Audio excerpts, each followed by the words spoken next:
मंगलमय मंगल करण वीतराग विज्ञान। नमो ताहि जात भय अरहंतादि महान।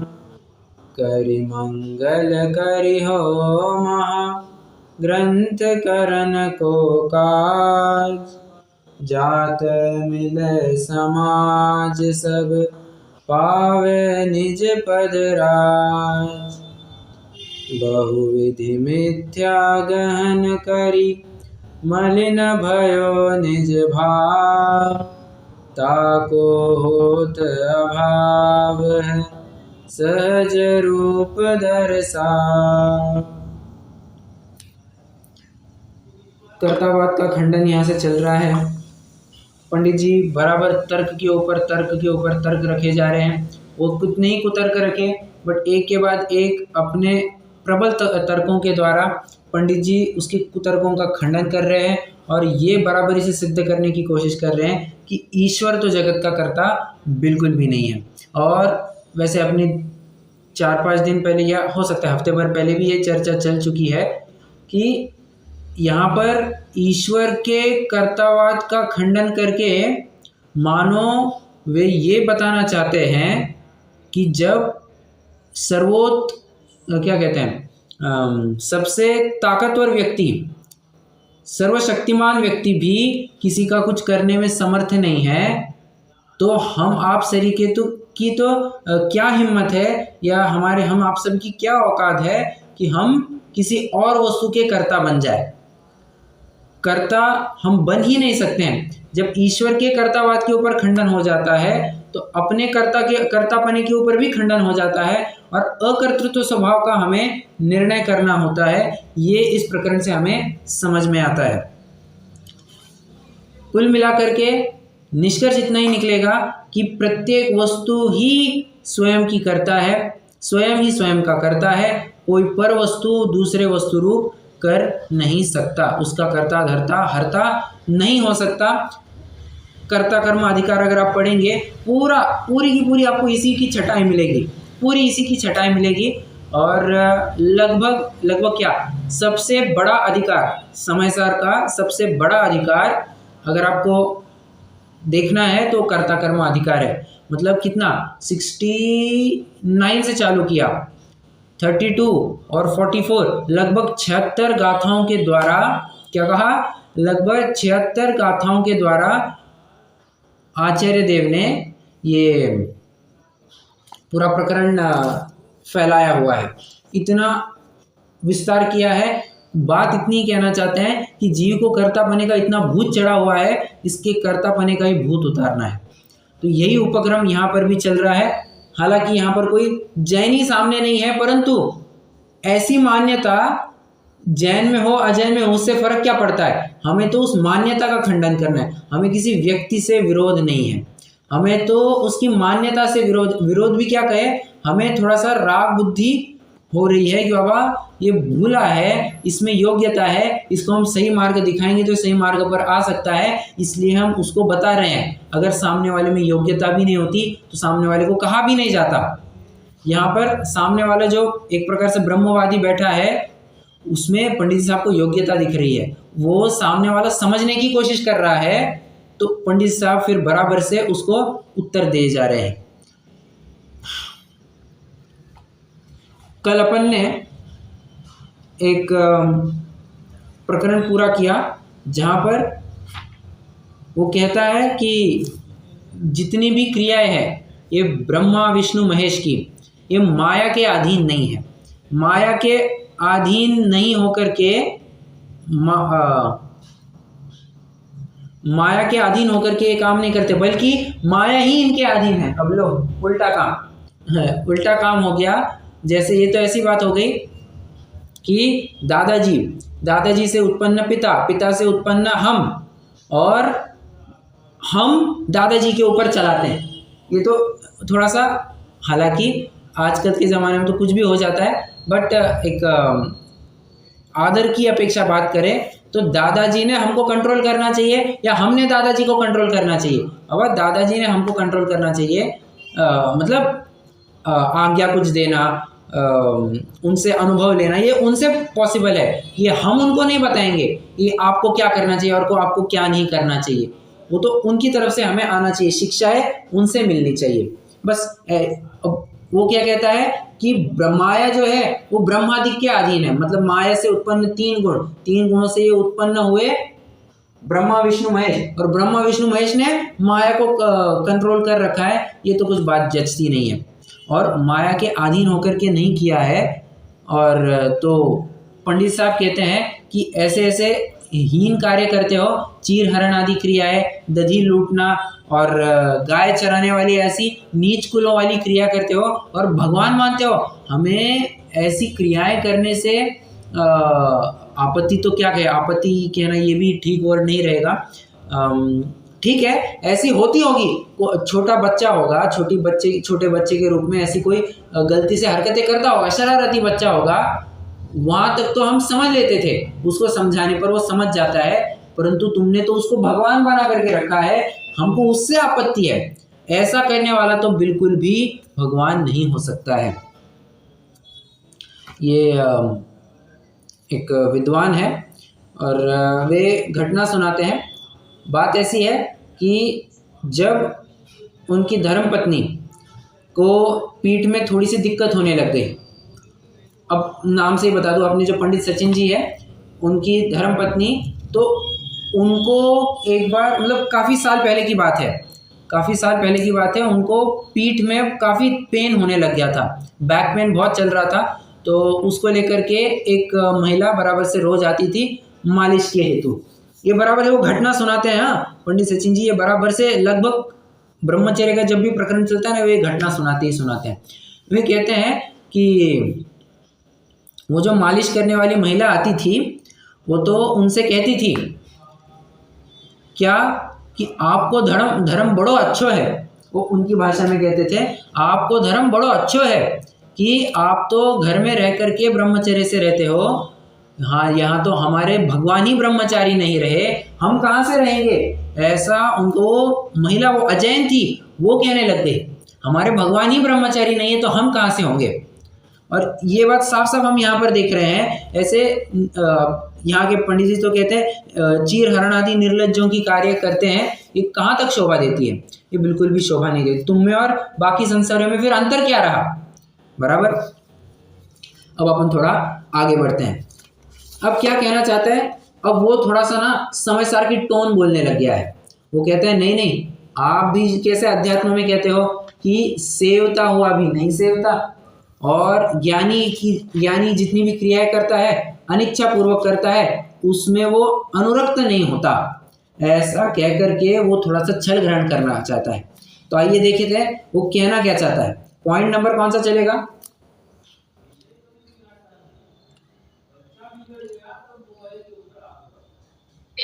बराबर 13 नंबर का पॉइंट चलेगा। पहले अपन लिख लेते हैं। लिखिए, बी, इनको काम क्रोधादि व्याप्त नहीं होते। क्या कहता है अभी वो, इनको काम क्रोधादि व्याप्त नहीं होते। अब जे लिखिए और ऊपर की पंक्ति से 2 एरो निकालिए। उस ऊपर की पंक्ति से 2 एरो निकालिए। एक लिखिए इच्छा पूर्वक क्वेश्चन मार्क, दूसरी तरफ लिखिए अनिच्छा पूर्वक क्वेश्चन मार्क। इच्छा पूर्वक के अंतर्गत लिखिए स्त्री सेवनादि की इच्छा ही काम है।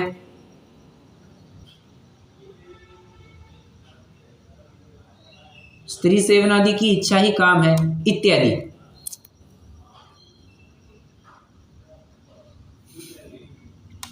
और अनिच्छा पूर्वक के अंतर्गत लिखिए तो परवशपना सिद्ध हुआ। इस स्थिति में परवशपना सिद्ध हुआ।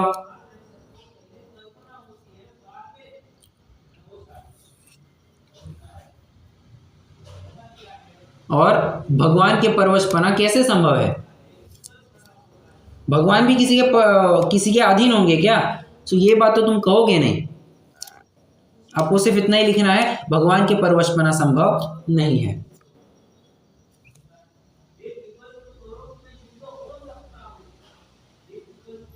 अब फिर से अगले लाइन में लिखिए, अगले लाइन मतलब अभी वो इसी पॉइंट के अंतर्गत वो एक नया तर्क रखता है।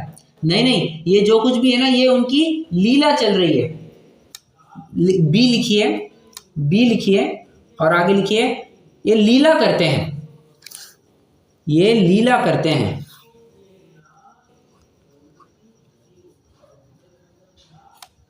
नीचे जे लिखिए, पंडित जी का उत्तर जे। संतोष, क्षमा इत्यादि का उपदेश झूठा ठहरा। संतोष, क्षमा इत्यादि का उपदेश झूठा ठहरा।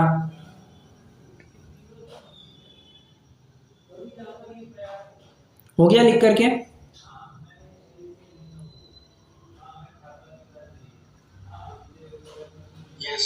ओके चलो, अब अपन इसकी थोड़ी चर्चा करते हैं। वो क्या कहते हैं, नहीं नहीं नहीं, ज्ञानी किस प्रकार सेवता हुआ भी नहीं सेवता, व्याप्त विषयों में व्याप्त होता हुआ भी व्याप्ता नहीं है, अनुरक्त होता हुआ भी अनुरक्त नहीं होता है। जलते भिन्न कमल है, नगर नारी को प्यार यथा, कादे में हेम अमल है। ऐसे दाखले दे दे करके ये कहा जाता है कि वो अलिप्त रहता है, पानी में चिपका हुआ भी नहीं चिपकता है। जिस प्रकार कमल दिखता है कि पानी में डूबा हुआ है, परंतु जाकर के देखना एक बूंद उसके पत्ते पर चिपकी नहीं होती है। तो बात ये कहना चाहते हैं कि हमारे भगवान है ना, वे इन कार्यों को करते हुए भी क्रोध आदि से व्याप्त नहीं होते हैं। तो पंडित साहब कहते हैं, अरे छल मत ग्रहण कर, क्योंकि स्त्री सेवन आदि क्रिया करना ही, स्त्री सेवन आदि की इच्छा ही तो काम है, युद्ध आदि की क्रिया करना ही क्रोध है। और यदि तू कहेगा कि इन कार्यों को करके ये काम क्रोध आदि से व्याप्त नहीं होते हैं, सब तो तुम्हारे दोनों वाक्यों में बराबर से द्वंद्व नजर आ रहा है। मतलब तुम्हारा तर्क गलत ठहरा ना। तुम कहते हो कार्य करता हुआ भी काम क्रोध आदि रूप नहीं होता, गलत। स्त्री सेवन आदि काम करते हुए भी काम क्रोध आदि रूप नहीं होता, तो स्त्री सेवन आदि की इच्छा ही काम है। तुम उसको कहोगे कि काम से विरक्त है, तो कैसे बात चलेगी? नहीं साहब, आप भी तो कहते हो ना। बाबा दो बातें हैं। हमने जो कहा था ना कि ज्ञानी के भोग निर्जरा के हेतु है, तो निर्जरा तो हमने अनंतानुबंधी के अभाव की अपेक्षा कही थी। जितना उसके अप्रत्याख्यानावरण, प्रत्याख्यानावरण और संज्वलन पाया जाता है, उस अपेक्षा तो उसको पक्का पक्का पक्का बंद होता ही होता है। ये किसने कहा कि उसके बंद नहीं होता है? कहाँ तक आए थे अपन?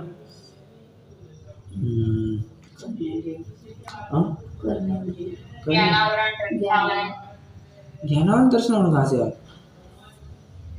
नहीं, मैं कुछ अलग ही कह रहा था। कर्णेंद्रिय नहीं, ज्ञानावरण, प्रत्याख्यानावरण कह रहा था। ज्ञानावरण कहाँ से आया रे? अरे मैं ये कह रहा था, हाँ प्रत्याख्यानावरण। तो मैं ये कह रहा था, ज्ञानी को भी जो ज्ञानी के भोग निर्जरा के हेतु कहा है ना, ज्ञानी को भी जो अबंध कहा है, वो अबंध अनंतानुबंधी के अभाव की अपेक्षा कहा है। और जितना उसके अप्रत्याख्यानावरण, प्रत्याख्यानावरण, संज्वलन बराबर पाया जाता है, तो उस अपेक्षा से तो उसको पक्का बंध होता ही होता है, होता ही होता है। ऐसा मत समझना कि उसके बंध नहीं होता है, बिल्कुल होता है। ठीक है, पहला पॉइंट। दूसरा पॉइंट ये था कि हमने तो सिर्फ अविरत श्रावक का ऐसा स्वरूप माना है, चतुर्थ गुण स्थानवर्ती का स्वरूप माना है, बाद बाकी भगवान का स्वरूप हम तो ऐसा नहीं मानते। तुमने तो भगवान का ही वैसा स्वरूप मान लिया है, इसलिए दिक्कत है। ठीक है, भगवान का स्वरूप ऐसा मानेंगे तो उसमें और अन्य संसारी में फर्क क्या रहेगा? ठीक है, तो पहला पॉइंट हो गया इच्छा पूर्वक वाला। और अनिच्छा पूर्वक में कहते हैं तो परवशपना सिद्ध हो जाएगा। मतलब ब्रह्म की इच्छा, मतलब ब्रह्म की एक क्रिया है, अनिच्छा पूर्वक होती है, मतलब उसको चलाने वाला कोई तो भी और है।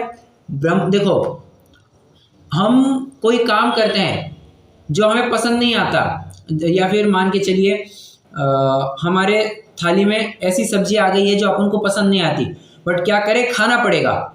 ठीक है, खाना पड़ेगा क्योंकि हमको ये पता है कि थाली में आया है, हमें नाक मुंह नहीं सिकोड़ना चाहिए, जो आया है चुपचाप खा लेना चाहिए, फिर भले ही अच्छा लगे ना लगे अपन को खाना चाहिए। मान के चलिए अपन की ऐसी विचारधारा है, होनी चाहिए, तो जो सब्जी पसंद नहीं आई वो आ गई, तो ये क्या हो गया, अनिच्छा पूर्वक हम खा रहे हैं। अब अनिच्छा पूर्वक खा रहे हैं मतलब कहीं ना कहीं कोई दूसरा कंट्रोल कर रहा है ना, तुम्हारी ये क्रिया की कोई और कंट्रोल कर रहा है। मान के चलिए घर में कानून है कि झूठा नहीं मतलब नहीं डलेगा, अब झूठा डालने से रहे मतलब कोई और तुमसे काम करवा रहा है तो तुम परवश हो गए। बस यही बात कह रहे हैं कि यदि तुम ये कार्य अनिच्छा पूर्वक करते हो, यदि ये कार्य अनिच्छा पूर्वक करते हो मतलब तुम्हें कोई और कंट्रोल कर रहा है, और यदि तुमको कोई कंट्रोल कर रहा है, तुम तो भगवान बने बैठे हो, तो भगवान को कंट्रोल करने वाला कौन है? और भगवान ही यदि ऐसा पराधीन हो जाए, परवश हो जाए, तो फिर अन्य जीवों की क्या बात करें, उनके पराधीनता की तो कहना ही क्या। ठीक है, वो कहता है नहीं साहब ये तो बस लीला करते हैं, वो तो बस कुतूहल लीला करते हैं, मजा मौज मजा करते हैं। अरे तो मौज मजा करते हैं, मौज मजे के नाम पर कोई कुछ भी करेगा क्या? ऊपर आपने देखा था ना, रुंड मालाएं पहनते हैं कुतूहल के रूप में। अरे कुतूहल के रूप में आतंकवादी क्या करते हैं? कुतूहल तो नहीं कह सकते, परंतु वो तो धर्म के नाम पर करते हैं। सामने दिखा आदमी, शूट मारो उसको, अब उड़ाने पर ही वो तुले रहते हैं आतंकवादी लोग। तो और किसी किसी को होता है ना, कोई कोई शौक के रूप में मारता है, जैसे शिकार शौक के रूप में हंटिंग करता है। अरे हंटिंग भी ये शौक है क्या? हाँ नहीं साहब, हम मनोरंजन कर रहे हैं, वैसा हमारा कुछ प्रयोजन नहीं है, हम बस मनोरंजन करते हैं। अरे पर तुम्हारा मनोरंजन की भी कोई कीमत है या नहीं है? तुम दूसरों के प्राणों पर तुल गए, बेचारों ने क्या किया था ऐसा जो तुम उनके प्राणों पर तुल गए? और शिकार करना ये भी तो, अरे तुम अगर शिकार करने भी जाओगे ना, सलमान खान हो जाओगे, समझे? सलमान खान हो जाओगे मतलब क्या?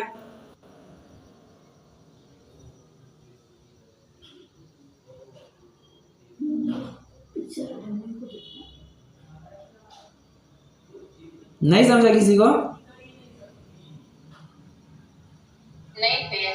अरे वो सलमान खान ने, ये आपको नहीं पता? अरे बाप रे ये तो बहुत टाइम पहले की बात है, ये सलमान, हाँ अंदर बाहर होता रहेगा। वो सलमान खान ने एक बार कोई फिल्म की शूटिंग थी शायद, और उसमें वो निकला हंटिंग के लिए, उसके साथ और भी 2-3 एक्टर थे, शायद सैफ अली खान भी था, कोई सोनाली नाम की, हाँ सोनाली बेंद्रे भी थी शायद, वो था। हम साथ साथ है क्या? मतलब ये तो हमारे जन्मने से पहले की बात है ये तो हमारे जन्मने से पहले की बात, 2003 के पहले की बात है। तो ऐसे में हंटिंग के लिए जा रहे थे, और हंटिंग की उन्होंने कौन वो काला हिरण, ब्लैक बग ऐसा कुछ उसका नाम है अंग्रेजी में, उसकी हंटिंग की। और अब चल रहा है, अभी भी उसके ऊपर केस चल रहा है। मतलब क्या कहे, बात मेरी कहने की इतनी है कि ऐसा मनोरंजन भी बिल्कुल स्वीकृत नहीं, सरकार ने रोक लगा रखी है, ऐसा बिल्कुल भी नहीं चलेगा।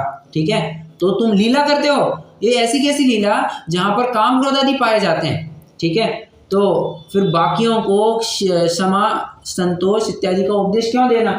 भैया तुमने शांति से रहो ऐसा उपदेश भी क्यों देते हो? तुम्हारे भगवान ही ऐसे खून खराबा करने में लगे हुए हैं, तुम्हारे भगवान ही स्त्री सेवन में लगे, तो ब्रह्मचर्य का उपदेश क्यों देते हो औरों को? तुम्हारे भगवान ही युद्ध आदि करने में लगे हैं, तो शांति से रहो, प्रेम भाव हो सब जीवों में, ऐसा उपदेश क्यों देते हो? ऐसा यहाँ पर बताया जा रहा है। ठीक है, आइए अपन एक पैराग्राफ पढ़ लेते हैं, पेज नंबर 103, लास्ट पैराग्राफ। फिर वह कहता है कि इनको काम क्रोधादि व्याप्त नहीं होते, यह भी परमेश्वर की लीला है। देखो परमेश्वर की लीला है, इससे कहते हैं ऐसे कार्य करता है वे इच्छा से करता है या बिना इच्छा के करता है। यदि इच्छा से करता है तो स्त्री सेवन की इच्छा ही का नाम काम है, युद्ध करने की इच्छा ही का नाम क्रोध है, इसी प्रकार इत्यादि इसी प्रकार जानना। और यदि बिना इच्छा करता है तो स्वयं जिसे न चाहे ऐसा कार्य तो परवश होने पर ही होता है, सो परवशपना कैसे संभव है? तथा तू लीला बतलाता है, सो परमेश्वर अवतार धारण करके इन कार्यों की लीला करता है तो अन्य जीवों को इन कार्यों से छुड़ाकर मुक्त करने का उपदेश किस लिए देते हैं? क्षमाशील, संतोष, संयम आदि का उपदेश सर्व झूठा ठहरा। ठीक है, सब कुछ झूठा ठहरा, ये सब कुछ देने का कोई मतलब ही नहीं रहा। ये हो गया अपना पॉइंट नंबर 13। समझ में आ रहा? अब तो मैं कह रहा हूँ ना, अब ज्यादा आपको टफ लगेगा नहीं, अब तो बड़ा सिंपल सा टॉपिक चलने वाला है। आई होप ये समझ में आ गया होगा।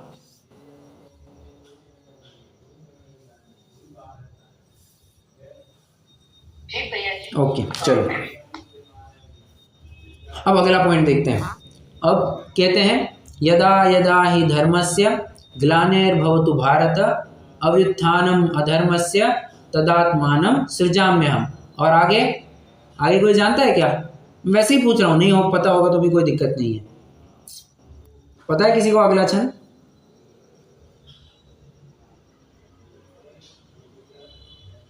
ये शायद गीता के छंद है। दो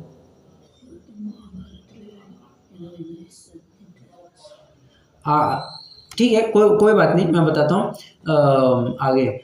परित्राणाय साधूनां विनाशाय च दुष्कृतां धर्म संस्थापनार्थाय संभवामि युगे युगे। क्या कहते हैं? जब जब भी इस भूतल पर अधर्म का प्रकोप बढ़ने लगेगा, क्या कहा? जब जब भी इस धरती पर भूतल पर अधर्म का प्रकोप बढ़ने लगेगा तो धर्म संस्थापनार्थाय मैं इस धरती पर अवतार लेता रहूंगा। किसके लिए? प्रयोजन क्या है? परित्राणाय साधूनां, सज्जन लोगों की रक्षा के लिए, विनाशाय च दुष्कृतां, जो दुर्जन लोग हैं उनके विनाश के लिए मैं यहाँ पर अवतार लेता रहूंगा। ठीक है, ऐसा भी कहते हैं, ऐसा भी कहते हैं, परंतु बात तो कुछ ऐसी दिखाई देती है नहीं। पंडित जी से कहते हैं, पंडित जी उसको पूछते हैं, तू बता, एक मिनट, मैं एक पॉइंट वैसे कहना रह गया मेरा। वो कहता है कि परमेश्वर का और कोई प्रयोजन नहीं है, सिर्फ ये प्रयोजन है। क्या कहा? परमेश्वर का और कुछ भी प्रयोजन नहीं है ये सब करने का। परमेश्वर का और कोई प्रयोजन नहीं, सिर्फ दुष्टों का निग्रह, सज्जनों का संरक्षण, साधुओं का संरक्षण, दुष्टों का निग्रह, यही प्रयोजन है, बाकी और कोई प्रयोजन नहीं है। तो तू बता, बिना प्रयोजन तो कोई चींटी भी काम नहीं करती है, और तुम्हारा ये भी प्रयोजन हुआ या नहीं हुआ? लोक रीति चलाने के लिए भी ये तुम्हारा प्रयोजन हुआ या नहीं हुआ? और फिर पंडित साहब कहते हैं कि ये तो ऐसी बात हो गई ना कि कोई व्यक्ति है, वो अपने पुत्र को कहता है कि बेटा बीड़ी ऐसे नहीं ऐसे पकड़ना, उसको ऐसे नहीं ऐसे सिलगाना, और शराब है ना ये उसका ढक्कन ऐसे खोलना, और तंबाकू है ना ऐसे ऐसे मलते हैं, उसमें चूना इतना लेते हैं, तंबाकू इतना लेते हैं, उसको इस तरह से मलते हैं और दांतों के बीचों बीच रखते हैं, और बस इस तरह से उसको उपदेश दे, तू ऐसा करना, तू वैसा करना। और क्या है, सब विषय भोगी तो है, तुम एक काम करो, तुम वेश्याओं के घर पे भी जाया करो, जो स्त्री मिले उसके साथ भोगो। और ऐसा कहे, और बेटा जैसे ही वो करने को हुआ, एक फाड़ करके बजा के रख दी, वेश्या के घर जाएगा, चल वहां पे, चल घर पर, और बीड़ी पीता है, ऐसे एक मुंह पर एक लगा दी, और कहा कि आइंदा से अगर बीड़ी हाथ में दिखी ना, फिर से एक फटका लगाऊंगा, घर से बाहर निकाल दूंगा, ऐसा पिता कहता है। अब प्रश्न है मेरा, आपको क्या लगेगा? ये सीन आपके आंखों देखा हाल है, मान के चलिए, आपको क्या लगेगा?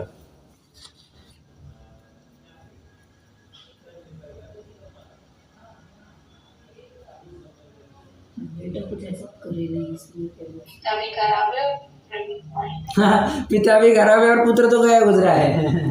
पिता भी खराब है और पुत्र भी गया हुआ है, परंतु यहाँ पर पुत्र की तो वैसी बात नहीं। क्यों? नादान है, उसको तो समझ में नहीं आ रहा है। वो तो पिता है जिसने मार्ग दिखाना चाहिए था, और वो क्या कर रहा है? वो बराबर से बच्चे को ये दुर्व्यसनों में प्रवृत्ति करा रहा है, और जब प्रवृत्ति बच्चा करने लग जाए उसको धमाधम उसकी बजा रहा है। मतलब ऐसे पिता को कभी भी लोक में अच्छा नहीं कहा जाता। तो तुमने क्या किया? तुम दुष्टों का निग्रह करते हो, तुमने दुष्टों का निग्रह करते हो, सो ये कैसी बात हुई? तुमने दुष्टों को उत्पन्न नहीं क्यों होने दिया? तुमने मतलब दुष्टों को तो उत्पन्न हो, सृष्टि की रचना तुम्ही ने की है ना, इस सृष्टि की रचना तुम्ही ने की है और दुष्ट भी यहीं पर उत्पन्न हुए हैं, तो मतलब ऐसी बात हो गई कि तुमने दुष्टों को पहले उत्पन्न किया और भक्तों को तकलीफ देने लगे और फिर भक्तों को बचाने के लिए तुमने उन्हीं दुष्टों को भगा दिया। सो ऐसा तो कोई ऐसे तो कोई, इसी को तो छल कहते हैं, इसको तो दंभ कहते हैं, बराबर। आइए एक पैराग्राफ अपन पढ़ लेते हैं।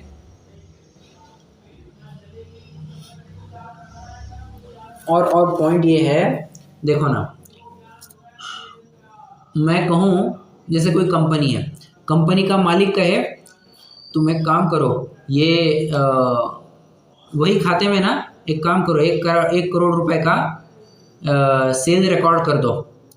क्या अब ये जानते होंगे आप, तो कंपनियों में बहुत बड़े बड़े ऐसे फ्रॉड होते हैं, बहुत बड़े बड़े फ्रॉड होते हैं।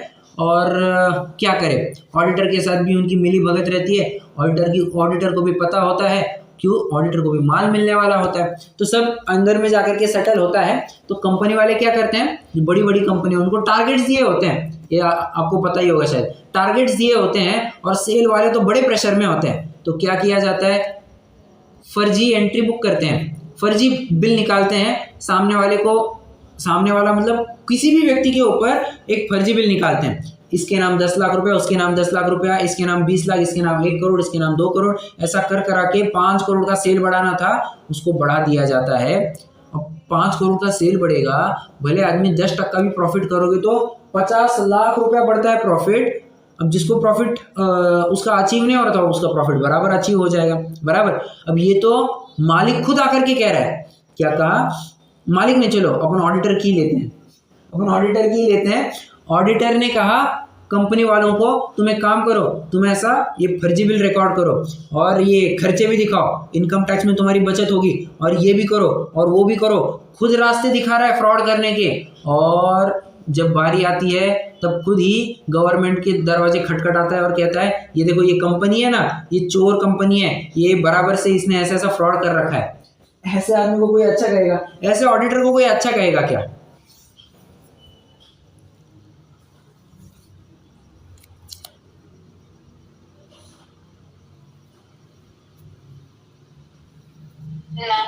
ऑडिटर को कोई अच्छा नहीं कहेगा। एक वैसे ही जाते जाते उदाहरण देता हूँ, लगभग इसी से मिलता जुलता है, आपको पक्का विषय और पक्का हो जाएगा। क्या था, अरे अभी 1 सेकंड पहले अभी याद था, ध्यान से चला गया। देखो, हाँ, बात ऐसी है कि कोई पुलिस है, वो बराबर चोर को रास्ता दिखा रहा है, तुम सेठ के घर में ऐसे ऐसे ऐसे ऐसे घुसना, तुमको बराबर चोरी हो जाएगी।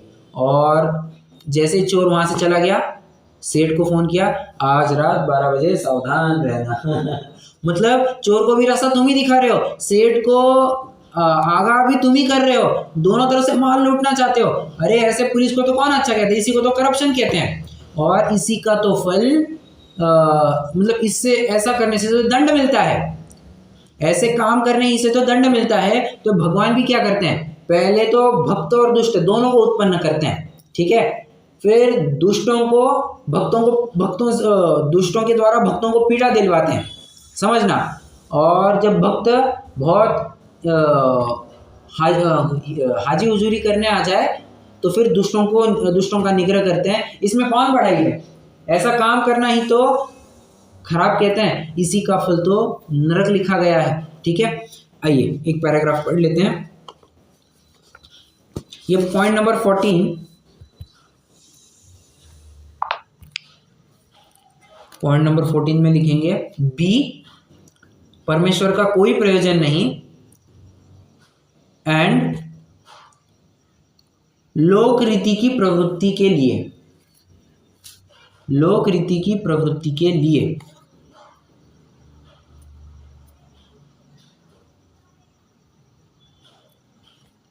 पंडित जी का उत्तर लिखिए जे, लोक प्रवृत्ति भी तो एक प्रयोजन ही है। क्या लिखेंगे, लोक प्रवृत्ति भी तो एक प्रयोजन ही है।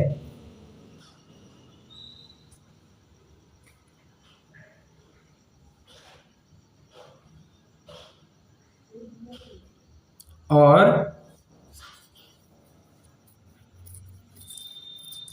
दुष्टों को स्वयं उत्पन्न करा के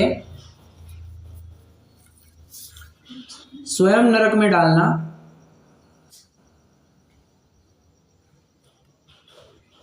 यह तो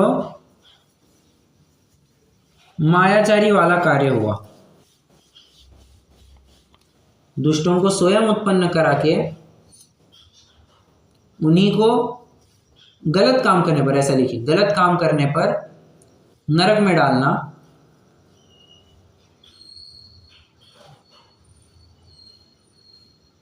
सो ऐसा, आगे लिखिए, सो ऐसा कार्य बिल्कुल भी उपादेय नहीं, इतना लिखिए, सो ऐसा कार्य बिल्कुल भी उपादेय नहीं है।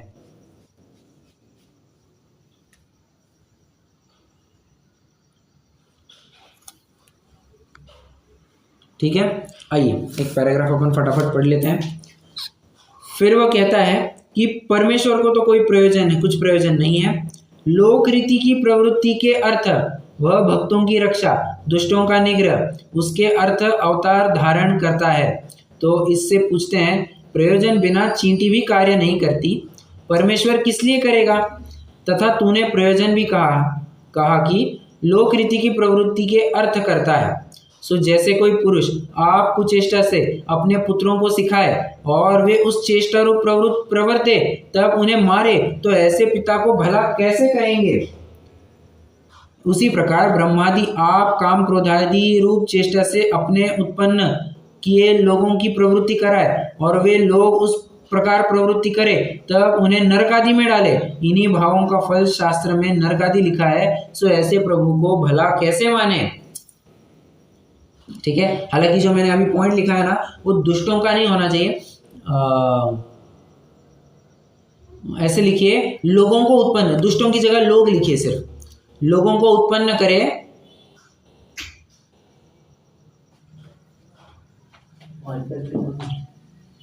लोगों को उत्पन्न करे और हाँ, दुष्टों की जगह ना, दोनों जगह दुष्टों की जगह लोग ऐसा लिखिए, दो दुष्ट की जगह लोग लिखिए, क्योंकि दुष्ट का पॉइंट है ना वैसे अगले इसमें आने वाला है, जो अपना पॉइंट नंबर 15 रहेगा ना, उसमें वो पॉइंट आएगा।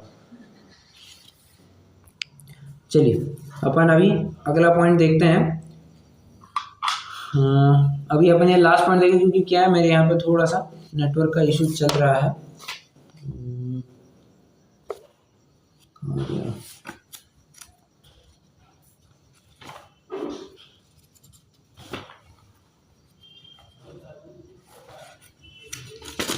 अरे हाँ, वैसे ये पॉइंट भी ना थोड़ा बड़ा ही है। चलो अपन एक काम करते हैं, अपन कल ही लेंगे, कल के प्रकरण में ही अपन ये ले लेंगे। आज अपन रुक जाते हैं, ये पॉइंट जो चलेंगे ये थोड़े से कंटिन्यूटी में ही चलने वाले हैं। ओके, अपन अभी कल कंटिन्यू करते हैं, आज अपन रुक जाते हैं। कोई प्रश्न है तो पूछ सकते हैं।